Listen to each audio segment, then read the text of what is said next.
qoyanimik taane uqauhiriniartara huqaimma tamani Australia mi tikihimanirmut pimmariuma uvannut. I'm an Inuk from Arctic Canada. Around internationally, Alaska is always well known as First Nation, Inupiaq, and so on, but in Arctic Canada, Inuits are very little known around the world. So it's really important from my perspective that in Canada, you talked about reconciliation. In Canada, we had our fair share of reconciliation, and the First Nation, the Inuit and Métis people, of the devastation of residential school. And it's so important from the Indigenous people that we tend to have a really sad legacy. And as Indigenous people, we don't want to be seen that we're very resilient people. And we have to make sure that it's known that we also can stand on our own as well. It's for the invitation that you bring here. It's really important for me because as mentioned, Paul, population, when I left the community, it was about 500. I left the community of Kugaruk about 25 years ago and moved to Winnipeg. And it was like joining rest of Canada because the resources are very limited. I think in a lot of these communities that you serve in the Australian is no different in the communities in Arctic Canada, as well as First Nations communities that tend to happen quite a bit. But in saying that, in Canada as well, the reconciliation started a number of years ago.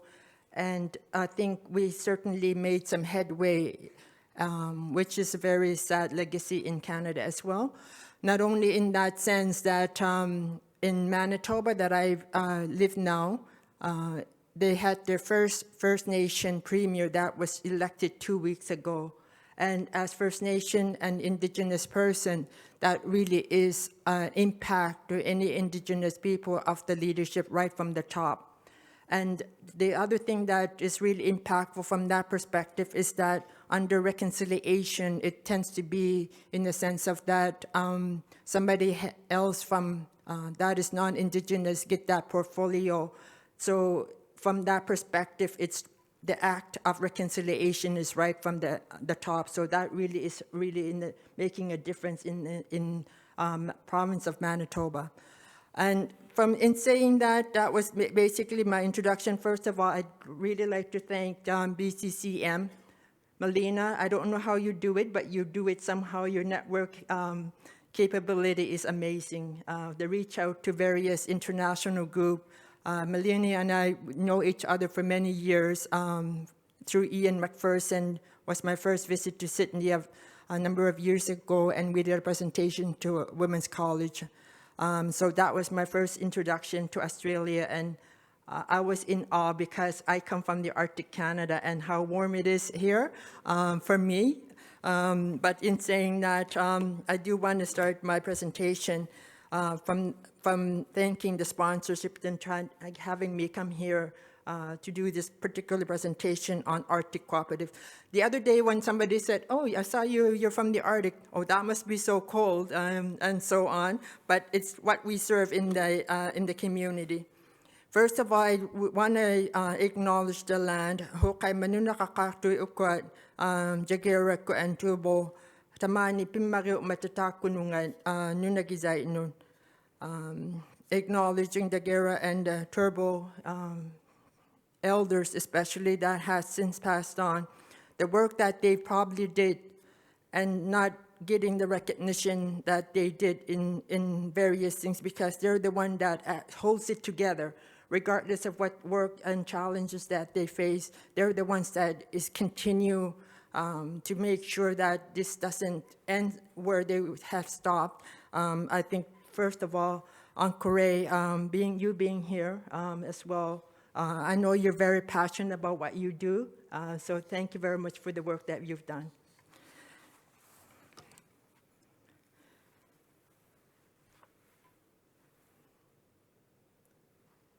So Arctic Canada. Anybody has been to Canada? That's a quiz. Oh, a lot of people here has been to Canada. Anybody's been to the Arctic Canada? Okay.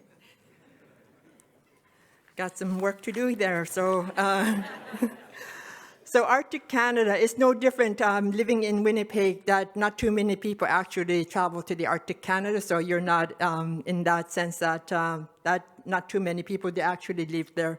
As you can see, you talked about the climate change, and a couple of things in the Arctic Canada we've not started to notice it as well, especially in the last couple of years. This year, I went home to my home community, which I'm going to be showing shortly. And right now, in October month, we would have been freezing. That Arctic Ocean would have been frozen by now. It still hasn't frozen up at all. It's about a month behind where the freezing takes place. So that's the impact that we're noticing significantly in the Arctic Canada. So that's the just a photo of it. One of the things that in the areas that we serve, the cooperative movement in the Arctic region, and I'll show a map shortly. We serve the Yukon Territory. There's 3 territories, and Northwest Territories and Nunavut. Nunavut is a territory that I grew up in. And that's what Nunavut meaning is that our homeland. We talked a lot about our recognition to the homeland and the land that we serve, but in Inuktitut, we call it Nunavut, which is our homeland. I know in the sense of the crown, it's not our home, but it's our environment, and that's what we very proud of, that it is our home.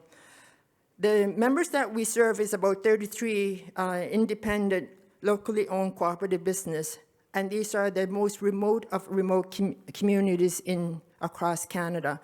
And a lot of them are a fly-in community, a very tiny location, and the only time that we probably could get the resupply into the community is once a year, annual resupply. Well, I'll touch a little bit more on that.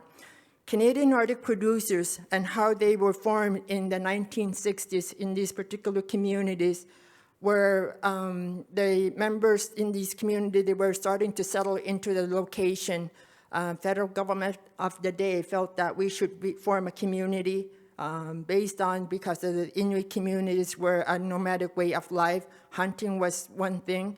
If you heard about Inuit, basically my mom and my grandparents grew up off the land, and the igloos, we always say that we had the first White House in the Arctic Canada because they were igloos that were White Houses up there.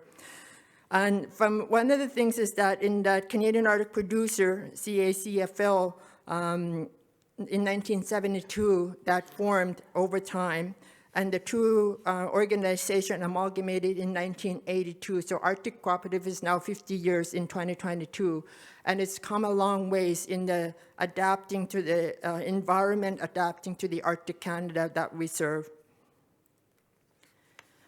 Winnipeg is in our home office, and that's, I say south because it is quite south from where I am from. And originally is how do we balance the members that we serve, because there are very distinct Indigenous communities, and Inuit in particular in the territory, as well as First Nation and Métis in the Northwest Territories, and the language, the dialect, the pronunciation, that we have to try to make sure that we also be inclusive within its own in the Indigenous communities. The service and support, we don't control as a home office in Winnipeg. Often we have that little tug between who owns what and who is providing service. We hear that once in a while, but in the governance component where I serve is to try to balance that out and let the membership know that that's not what we're there for, and hopefully that it's always going to be there, but I think that's what we've been trying to work. Arctic Cooperative also won a top employer in Manitoba, because it's so important as employer in the southern Canada and it's non-Indigenous staff. And I'm probably about 4 other Indigenous people, but I'm the only Inuk that is in the employment in there. However, as a staff, is to try to work with the staff so that they also recognize these communities that are Indigenous owned. We focus on the membership needs because they're very unique from community to community. And the uniqueness that you diverse in your own organization, but equally, what do we do to try to be a little bit more inclusive into these ones? So that was one of the awards that we received as top employer in Manitoba. So I just wanted to little touch on Arctic Cooperative before I focus on the communities that we serve. Arctic Cooperative, as their support in this region, they're individual members that sales are between $1 million to $40 million in these communities. And when I say talk about these communities, I'll point out the population shortly. And then small communities, population can be less than 200. That's a very tiny little right here. Probably one of the communities can fit into this room right here. And that's the members that we serve. And some of them are, there's no road access in the Nunavut territory, and some of them have remote ice road into this location. Logistically, how do we do it? And I'll touch on that shortly. And these are such as groceries, general merchandising, very diverse business, can be in petroleum, but we don't own the petroleum. It's owned by the government. However, there are services such as cable TV, hotel, we call them post offices, convenience store, takeouts, and more. So these are little tiny business, but diversifying their own business in that particular area. And the federation, where Arctic Cooperative is, these kind of services that we serve, joint purchasing and diversity. We work closely with Federated Cooperative, which is a wholly owned retail, but that is owned by 170 co-op retail across Western Canada. However, we purchase a lot of the products through that federation. And the federation actually does a lot of the groceries, merchandising, and that's the purchasing power that we serve from there. In return, we get our patronage refund to the co-op system in Canada. We also provide accounting services. These 32 locations, without Arctic Cooperative doing the accounting, they wouldn't be able to do it on their own. One of the things that we've recently introduced to our members, and we still have quite a bit of ways to go, but however, we also support in the tax planning for individuals because they have to do tax filing. The other thing is that as an Indigenous person, and as well as you notice the disparity that are non-Indigenous and Indigenous people. The disparity tends to be great. However, as our Arctic Cooperative, we really needed to focus on the benefit that is provided, not just from the insurance side, as well as the retirement plan. So that was a couple of things that Arctic Cooperative made changes in that area. And we do feasibility studies. As you see, Arctic Cooperative doing all the work that in these communities. However, in order to do it right, we have to do feasibility studies because the cost of living in the Arctic is very high. It's probably 3 to 4 times higher than the Southern Canada. And how do we do that in the sense of that? I also mentioned earlier on about logistically, we have to find a way to do a feasibility study well in advance, probably 2 to at least a year and a half prior to shipping items into these remote communities. Project planning, capital projects, we review those 5 years down in the plan to make sure that we have visibility of which community that is required. It's no different in your operation, but however, these communities are remote location. We have an arm, what's called Arctic Co-op Development Fund.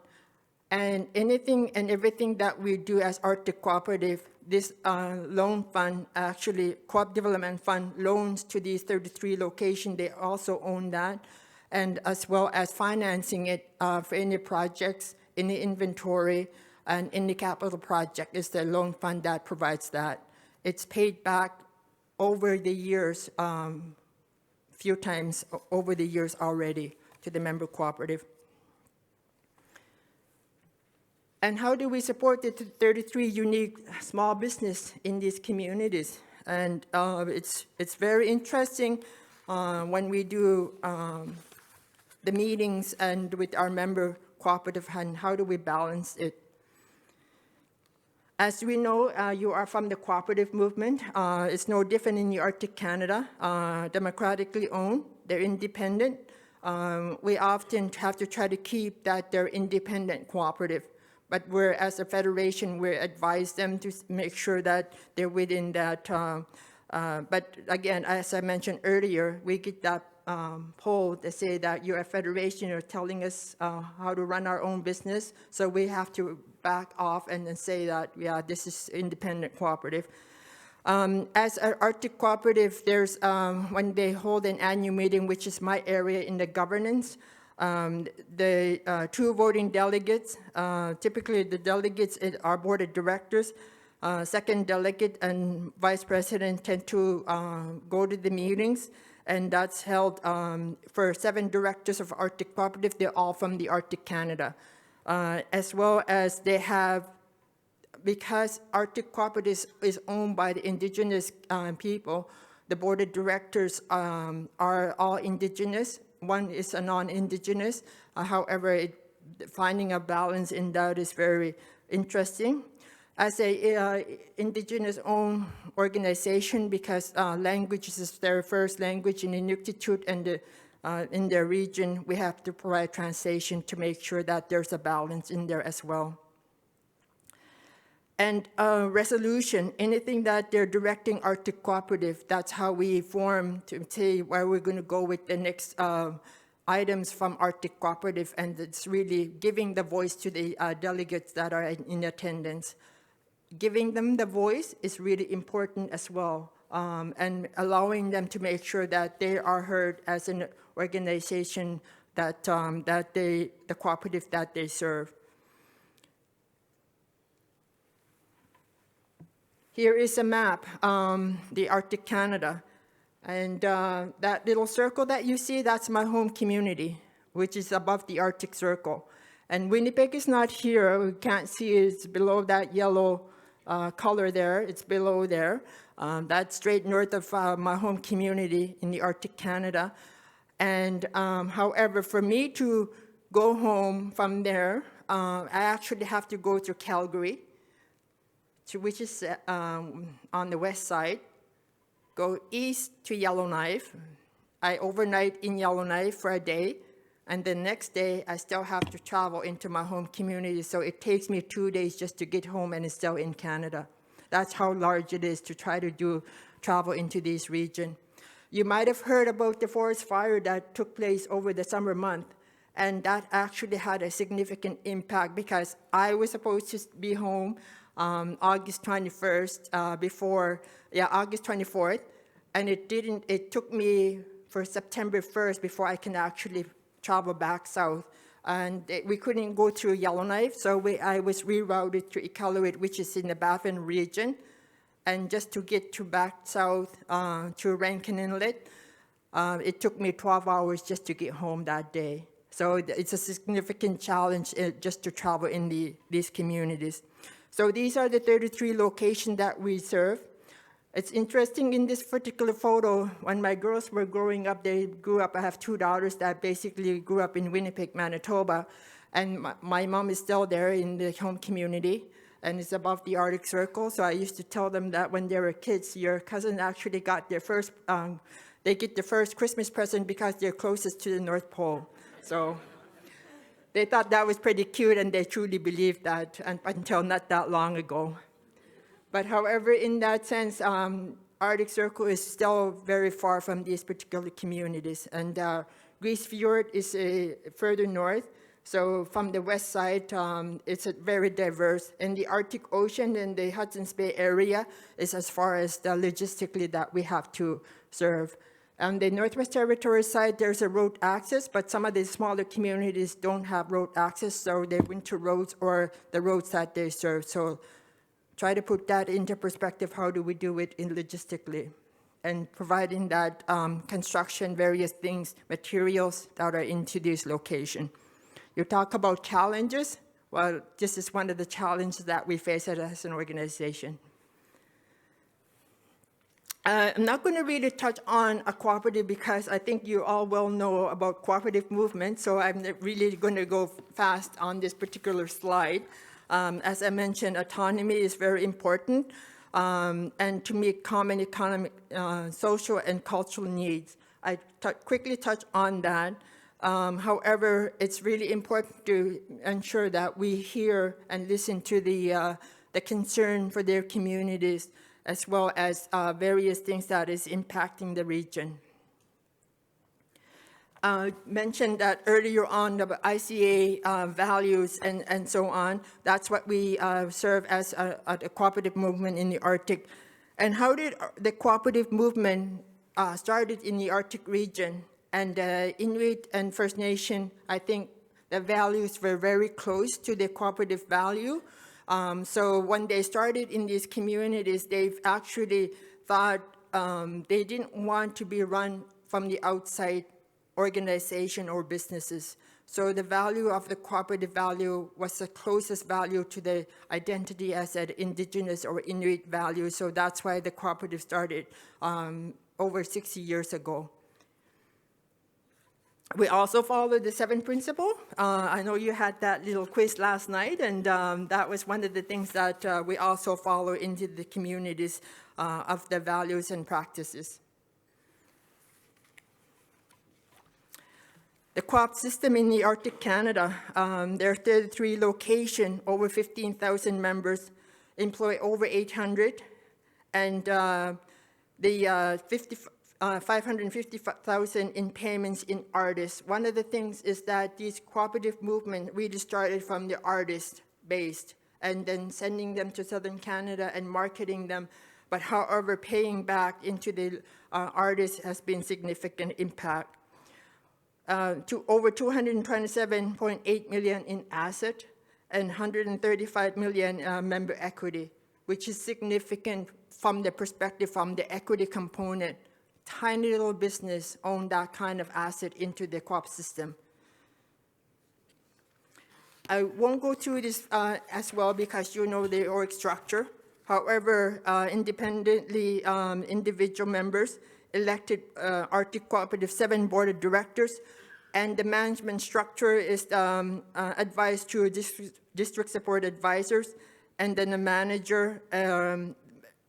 From the management position, that is where we have some gaps.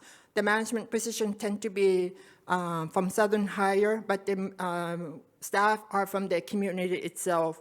A lot of them own, a majority of the location owns retail, hotel, artist, fuel, cable, satellite, and other services. That's how a lot of the diverse business are in these communities.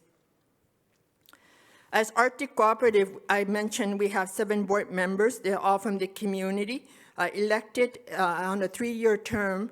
And so that one of the things is very interesting. You talked about gender balance as well. In the governance body in these communities, we have a very good balance in the sense of 52% female representation on the member co-op when they're in the board level. However, we had to work a little bit harder from the federation level. There's 7 board members. Now we have 3 female representation, which is very important on our side too. But we report on that to ensure there's a gender balance.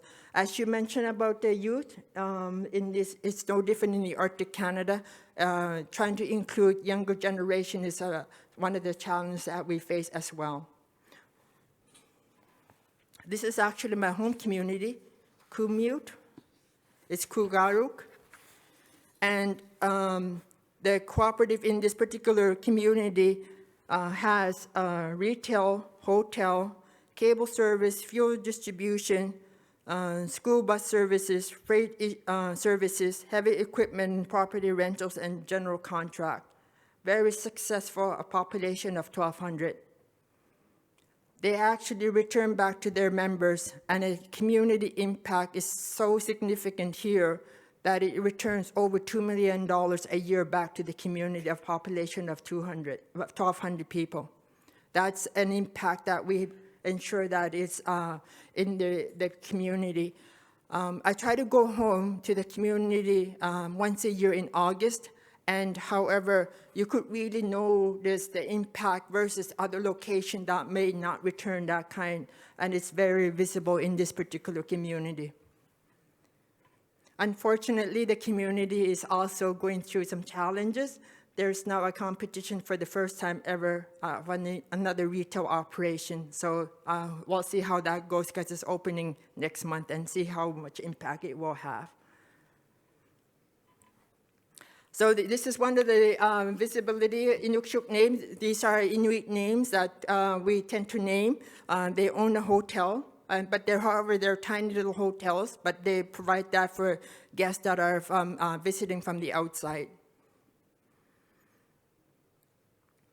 It was a grand opening that took place in 2021, and it was a huge deal. So I mentioned about resupplies that goes into these communities. This took multiple years before we could actually open it and launch it.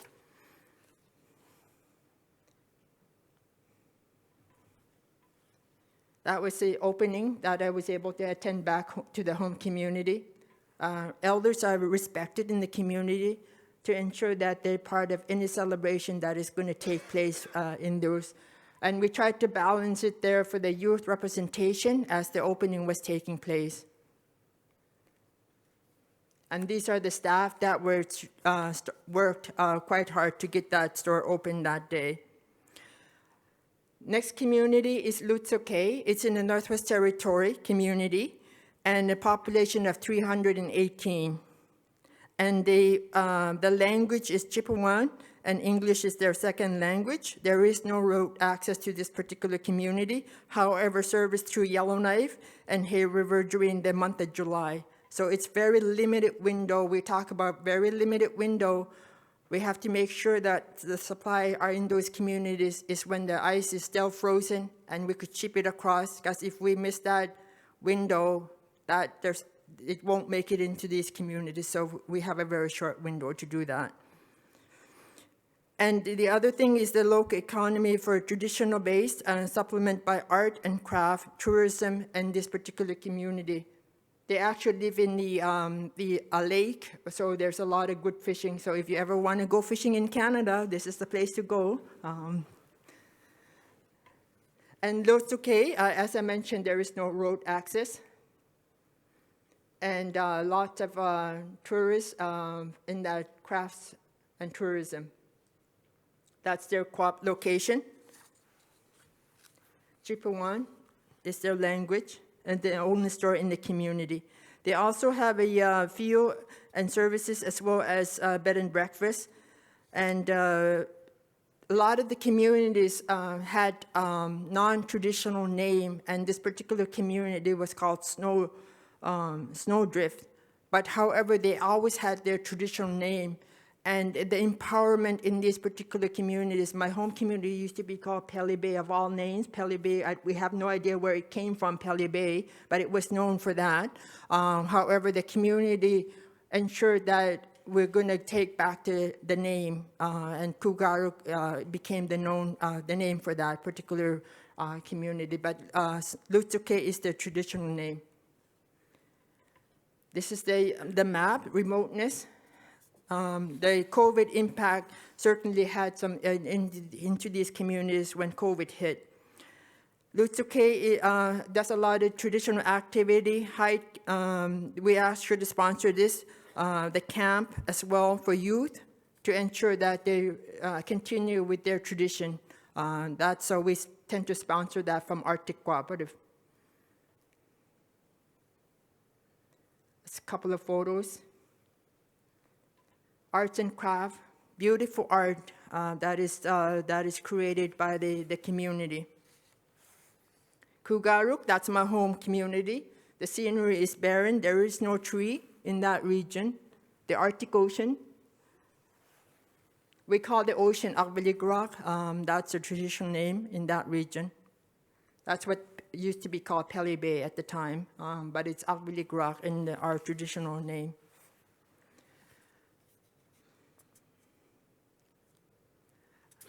So in the final slide that I have, you also talked about food insecurity. In these communities, the cost of living is so significant. Food insecurity is significant. As Arctic Cooperative, we try to find ways to see what we can do to try to balance that out. As much as we're a company that at the bottom line is important, however, we have to also ensure that there's balance in that particular area. And donation, we actually sponsor and donate to these communities. Hunting is huge in the Arctic Canada, and so we sponsor hunter support, and the hunters can go out and use this sponsorship to do their hunting. So it's, again, reflective of the community and the region. The Arctic Cooperative, as I mentioned, there's very important in these communities, so that's one of the things is to try to find. The other one that we also, and this is end of my presentation, the other one that we actually sponsor as well is mental health. And how do we support the staff, because they do a lot of they're frontline workers, and mental health is a big area that we've been focusing a lot in the communities. We know the challenges, but we tend to focus so many on challenges that we have to try to make sure that we also ensure that the staff are looked after from that front. So that's my presentation. We partnered with the Second Harvest out of Toronto, and they actually sponsor food that are rescued from organization. They rescue them, and Arctic Cooperative partners with them to make sure that these balances are there as well for donation. So thank you very much. Kuya Nimik, tamani tuhayon nakafi. Thank you very much for this.